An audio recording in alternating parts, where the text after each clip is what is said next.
Hello guys, welcome छ फेरि पनि नयाँ ब्लगमा। तपाईहरुलाई आशा छ सन्चै हुनुहुन्छ भने। यो हेर्नुस्, पानी परिरहेछ। म दोकान जानला छु। जाडो छ अहिले, पानी परिरहेछ, त्यही भएर। यो हेर्नुस्, म बाटोमा छु अहिले, पानी परिरहेछ, त्यही भएर। हेर्नुस्, म हस्पिटल पुगेछु, हस्पिटल निर छु अहिले। एकछिन रुकेछु। यता गाउँपालिकाको गेट छ, यता बन्द छ अहिले। आज शनिबार हो, त्यही भएर। हेर्नुस्, म यहाँ गाउँमा पुगेछु अहिले। पानी परिरहेछ। पुरा बाटो सुनसान छ, पानी परिरहेछ, त्यही भएर कोही हिँडिरहेको छैनन्। म दोकान जान लाग्छु।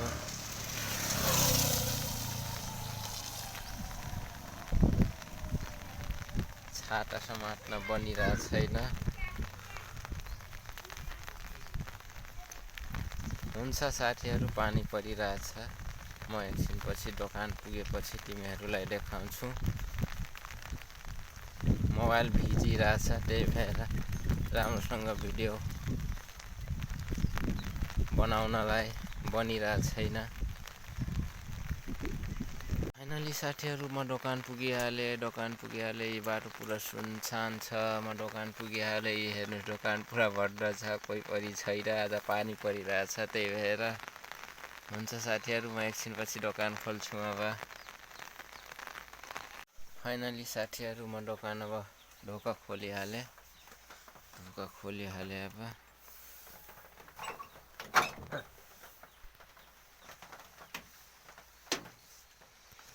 म ढोका खोल्दैछु। दोकान खोलेँ तपाईहरुलाई।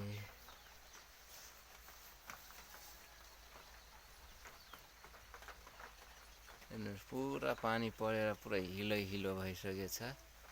हिलो छ, पुरै हिलो।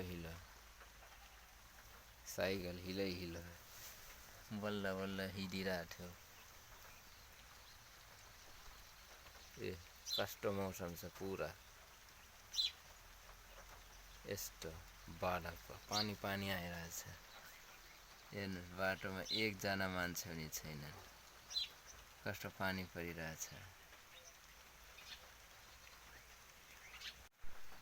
फाइनली दोकान खोलिसके। अब म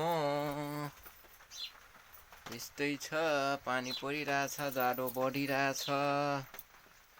परेर पुरा चिसो भएर, त्यही भएर टोपी ब्यान्ड पुरा ज्याकेट लगाएर दोकानमा आछु। पानी परेपछि चिसो हुन्छ। अब हेर्नु, सुनसान छ अहिले, कोही छैन यतातिर। पानी परेर कोही पनि छैन, न फुच्चेहरू पनि सुत्यो होलान् यतातिर। पानी परेर को आउला र। साथीहरू, म दोकान खोलिहालेँ अब। तपाईहरु पनि भिडियो हेर्दै लाइक, शेयर, सब्स्क्राइब गर्नुहोला। साथै कमेन्ट पनि गर्नुहोला। साथै भिडियोलाई साथ सपोर्ट गर्नुहोला भन्दै अब मिल्छौँ अर्को भिडियोमा।